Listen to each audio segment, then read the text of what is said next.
ಎಲ್ಲ ನಮ್ಮ ತಾಲೂಕಾ ಗ್ರಾಮೀಣ ಮಂಡಳದ ಅಧ್ಯಕ್ಷರಾಗಿರ್ತಕ್ಕಂಥ ಮಾನಗೌಡ ಪಾಟೀಲ್ರೇ ಹಾಗೂ ನಮ್ಮ ಎಲ್ಲರ ಯುವ ನಾಯಕರಾಗಿರ್ತಕ್ಕಂಥ ರಾಜಗೌಡ ಪಾಟೀಲ್ರವರೇ ಹಾಗೂ ಇಲ್ಲಿ ನೆರೆದಿರ್ತಕ್ಕಂಥ ಎಲ್ಲ ಹಿರಿಯರೇ, ಇವತ್ತಿನ ದಿವಸ ನಿಮಗೆಲ್ಲರಿಗೂ ಗೊತ್ತಿದ್ದ ವಿಷಯ, PNB ಬ್ಯಾಂಕಿನ 2024 ಚುನಾವಣೆಯಲ್ಲಿ ನಡೆದಿರ್ತಕ್ಕಂಥದ್ದು ಕೇವಲ 4 ಕ್ಷೇತ್ರದ ಚುನಾವಣೆಗಳು.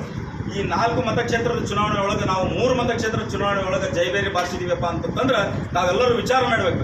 ಈ ತಾಲೂಕಿನಲ್ಲಿ ಜನತಂತ್ರ ಭಾರತೀಯ ಜನತಾ ಪಕ್ಷದ ಪರವಾಗಿದೆ, ಆದ್ರೆ ಅಧಿಕಾರ ತಂತ್ರ ಅವ್ರ ಪರವಾಗೈತಿ. ಆದರೂ ಕೂಡ ಈ ಚುನಾವಣೆ ಎಂದು ಪ್ರಾರಂಭ ಆತ ಅಂದಿನಿಂದ ಏನು PNB ಬ್ಯಾಂಕಿನ ಅಧ್ಯಕ್ಷರಾಗಿರ್ತಕ್ಕಂಥ ಸತತ 2 ಅವಧಿಗಳ ಕಾಲ ಅಧ್ಯಕ್ಷರಾಗಿರ್ತಕ್ಕಂಥ 3 ಬಾರಿ ಅಧ್ಯಕ್ಷರಾಗಿರ್ತಕ್ಕಂಥ ನಿಡಸನೂರು ಮಲ್ಲನಗೌಡರ ಮೇಲೆ FIR ಮಾಡಿದ್ರು. FIR ಮಾಡಿ ಅವ್ರನ್ನ ಅರೆಸ್ಟ್ ಮಾಡ್ಬೇಕಂತೇಳಿ ಅವ್ರು ಎಲ್ಲೆಲ್ಲಾದ್ರೂ ಹುಡುಕಿದ್ರು 15 ದಿವಸಗಟ್ಟಲೆ.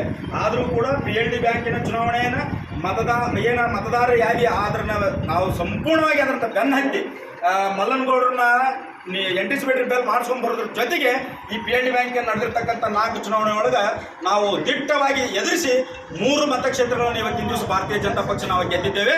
ಅದಕ್ಕೋಸ್ಕರ ತಾವೆಲ್ಲರೂ ವಿಚಾರ ಮಾಡಬೇಕು. ಈಗ ನಮ್ಮ ಪಕ್ಷದ ಹಿರಿಯ ಮುಖಂಡರಾಗಿರ್ತಕ್ಕಂಥ ಪರತ್ಗೌಡರು ಹೇಳಿದ್ರು, ಅವರು ಎಲ್ಲರೂ ಸೊಸೈಟಿ ಚುನಾವಣೆಯಿಂದ ಹಿಡ್ಕೊಂಡು ಗ್ರಾಮ ಪಂಚಾಯತಿ ಚುನಾವಣೆಯಾಗ ಅಭ್ಯರ್ಥಿ ಆಗಕ್ಕೆ ದೊಡ್ಡಗೌಡ ಜಿ ಪಾಟೀಲ್ ಆಗೋಕ್ಕಾಗೋದಿಲ್ಲ. ನಾವು ಮೊದಲು ಅಭ್ಯರ್ಥಿಗಳಾಗಬೇಕು. ಚುನಾವಣೆ ಒಳಗೆ ನಾವು ಅಭ್ಯರ್ಥಿಗಳಾದ್ರೆ ದೊಡ್ಡಗೌಡ ಪಾಟೀಲರು ಹಿಂದಿರ್ತಾರೆ, ಅವ್ರ ಹಿಂದೆ ನಾವೆಲ್ಲರೂ ಅವ್ರ ಜೊತೆಗಿರ್ತೀವಿ. ಅದಕ್ಕೋಸ್ಕರ ಅವರ ಇಲ್ಲ ಅಂತ ನೀವು ಅನ್ಕೋತ ಕುಂದ್ರದು ತಪ್ಪು. ಅದಕ್ಕೆ ಇವತ್ತಿನ ದಿವಸ ನಮ್ಮ ಪಕ್ಷದೊಳಗೆ ಎಲ್ಲ ನಾಯಕರು ಹೇಳ್ಯಾರ, ಒಗ್ಗಟ್ಟಿನಲ್ಲೇ ಬಲ ಐತೆ ಅಂತ ತಿಳ್ಕೊಂಡು ನಾನು ಕೂಡ ಇವತ್ತಿನ ದಿವಸ ಈ ಒಂದು ಶಾಸಕರ ಮನೆಯಲ್ಲಿ ಈ ನಿವಾಸದಲ್ಲಿ ಇಟ್ಕೊಂಡು ನಾನು ನಿಮ್ಗೆ ಒಂದು ಮಾತು ಕೊಡ್ಲಿಕ್ಕೆ ಇಚ್ಛಪಡ್ತೇನೆ.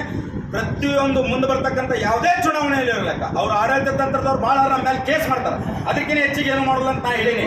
ನೀವು ಗಟ್ಟಿ ಆದ್ರಪ್ಪ ಅಂದ್ರೆ ದೇವ್ರು ಬೆಟ್ಟ ಹಾಕನ ಅಂತ ತಿಳ್ಕೊಂಡು ಹೇಳಲಿಕ್ಕೆ ಇಚ್ಛಪಡ್ತೇನೆ.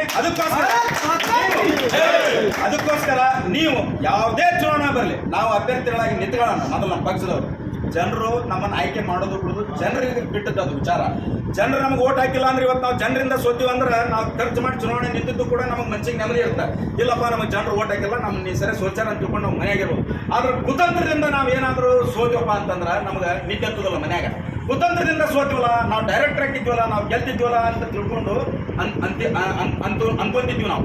ಆದ್ರೆ ನಮಗೆ ಜನತಾಂತ್ರ ನಮ್ಮ ಜೊತೆಗಿದೆ. ಅದಕ್ಕೋಸ್ಕರ ನಾ ಹೇಳೋದಿಷ್ಟೇ, ಮುಂಬರ್ತಕ್ಕಂಥ ಯಾವುದೇ ಚುನಾವಣೆ ಒಳಗೆ ಎಲ್ಲ ಭಾರತೀಯ ಜನತಾ ಪಕ್ಷ ಇರುವಂಥ ಕಟ್ಟ ಕಡೆಯಾಗಿ ಎಲ್ಲ ಕೊನೆಯ ಹಳ್ಳಿಗೂ ಕೂಡ ಇದೇ ಮೆಸೇಜ್ ಹೋಗಲೆಕ್ಕ. ಮುಂಬರ್ತಕ್ಕಂಥ ಯಾವುದೇ ಚುನಾವಣೆ ಒಳಗೆ ನಮ್ಮ ಭಾರತೀಯ ಜನತಾ ಪಕ್ಷದ ಪರವಾಗಿ ಅಭ್ಯರ್ಥಿಗಳನ್ನು ನಿಂದ್ರಾಕ ನೀವೆಲ್ಲರೂ ತಯಾರಾಗ್ರಿ.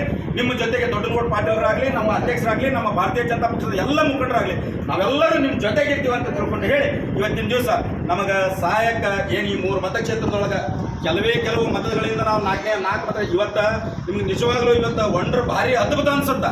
4 ಮತಕ್ಷೇತ್ರ ಗೆಲ್ತಿದ್ವಿ ನಾವು. ನಂದವಾಡಿಗೆ ಮತಕ್ಷೇತ್ರ ಸೋತಿರೋದು ನಾವು ಕೇವಲ 8 ಓಟ್, ಅಂದ್ರೆ 15 ಮತದಿಂದ ಸೋತೀವಿ.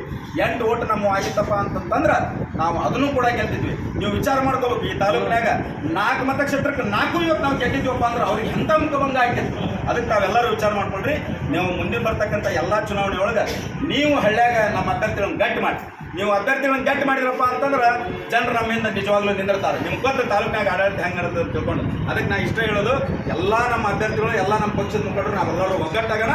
ಮತ್ತೆ ಮುಂದಿನ 5 ವರ್ಷದೊಳಗೆ ಮತ್ತೆ ಭಾರತೀಯ ಜನತಾ ಪಕ್ಷ ಹುನಗುಂದ ಮತಕ್ಷೇತ್ರದೊಳಗೆ ಅದು ಏನಪ್ಪ ಅಂತಂದ್ರೆ ಅಧಿಕಾರ ಗದ್ದುಗೆ ಬರ್ತಕ್ಕಂಥ ಕೆಲಸನ ನೀವೆಲ್ಲರೂ ಮಾಡ್ಕೊಳ್ಳೋಣ ಅಂತ ಹೇಳಿ ನನಗೆ ಮಾತಾಡಲಿಕ್ಕೆ ಅವಕಾಶ ಮಾಡಿಕೊಟ್ಟಿರ್ತಕ್ಕಂಥ ಎಲ್ಲರಿಗೂ ಕೂಡ ಧನ್ಯವಾದ ಸಲ್ಲಿಸಿ ನನ್ನ 2 ಮಾತುಗಳು ಮಾಡ್ತೇನೆ. ಜೈ ಹಿಂದ್, ಜೈ.